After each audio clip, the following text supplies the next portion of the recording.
Tous les hommes qui voulaient l'épouser se retrouvaient mystérieusement morts. Au cœur d'un paisible village sénégalais vivait Diama, une jeune femme d'une beauté envoûtante. Les hommes du village en étaient obsédés, prêts à tout pour gagner son cœur, tandis que les femmes, jalouses, murmuraient dans l'ombre. Mais sa beauté cachait un très lourd secret. Elle vivait seule avec son père, Ousmane, depuis la mort tragique de sa mère. Ce drame les avait rapprochés, mais leur relation était particulière. Ousmane était extrêmement protecteur, presque étouffant. Un jour, Amadou, un cultivateur amoureux de Diama depuis l'enfance, se décida à franchir le pas. Il se présenta chez elle avec une calebasse de lait frais, symbole de ses intentions de mariage. Diama, émue, lui demanda du temps pour réfléchir. Mais 3 jours plus tard, la nouvelle tomba comme un coup de tonnerre. Amadou fut retrouvé mort mystérieusement dans sa case. Le choc fut immense, et Diama, rongée par la douleur, s'enferma dans le silence.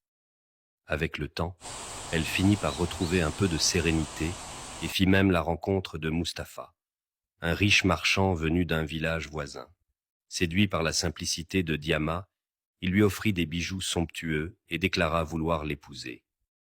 Mais 1 semaine plus tard, Mustapha fut retrouvé mort dans des circonstances tout aussi mystérieuses. Les villageois commencèrent à murmurer « Elle est maudite, sa beauté n'est qu'un piège ». Même ceux qui l'admiraient se tenaient désormais à distance. Brisé par le poids de ces tragédies, Diama chercha des réponses auprès de Yaya, la voyante respectée du village. Yaya, après un long silence, murmura « Ce n'est pas une malédiction, Diama. Ce que tu cherches est bien plus proche que tu ne le crois. » Ces paroles énigmatiques tournaient en boucle dans l'esprit de Diama. Sur le chemin du retour, son cœur battait à tout rompre. En arrivant chez elle, elle entendit des bruits inhabituels venant de la case de son père. Curieuse, elle s'approcha en silence et ce qu'elle vit la glaça d'effroi. Diama a vu son père enterrer un paquet enveloppé de tissu rouge et noir dans sa case. Surprise, elle resta immobile, incapable de parler, mais fait un bruit par inadvertance. Son père se releva brusquement, comme quelqu'un qui cachait quelque chose. Lorsqu'il a vu Diama, il lui expliqua d'un air triste qu'il a vu un marabout pour briser la malédiction qui pesait sur elle. Et ce même marabout lui a demandé d'enterrer des objets. Malédiction. Mais de quelle malédiction parle-t-il ? Se disait Diama dans sa tête. Elle remémore les paroles de Yaya, qui lui avait dit que ceci est tout sauf une malédiction. Mais elle laissa l'affaire passer, même si ses doutes la rongeaient. Les jours suivants furent très difficiles. Diama perdit l'appétit et la joie de vivre.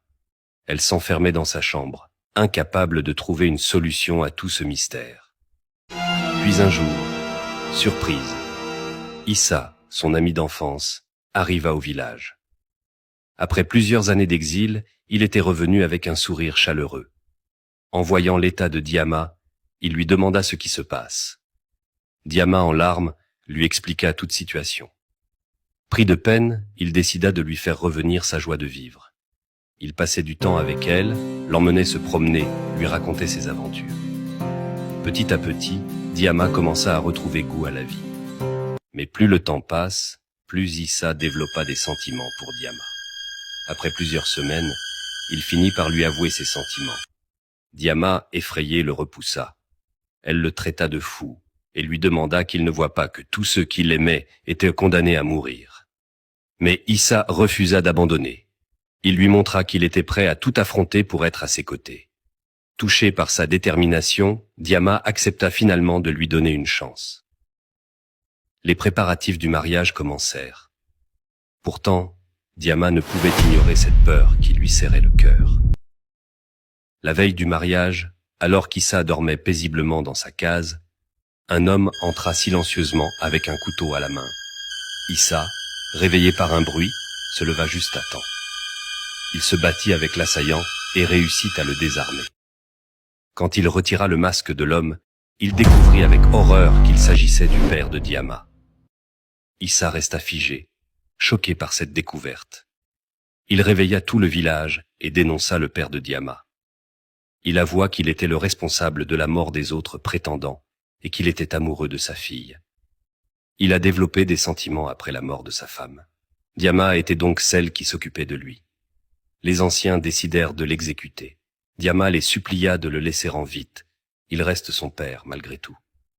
Banni du village, il vécut seul avec ses regrets et de la culpabilité. Au fil du temps, il tomba malade et n'avait personne pour le soigner. La maladie était son seul ami et une mort atroce qui l'attendait. Diama, quant à elle, se maria à Issa, eurent 3 enfants et vécurent heureux. Abonnez-vous pour plus d'histoires.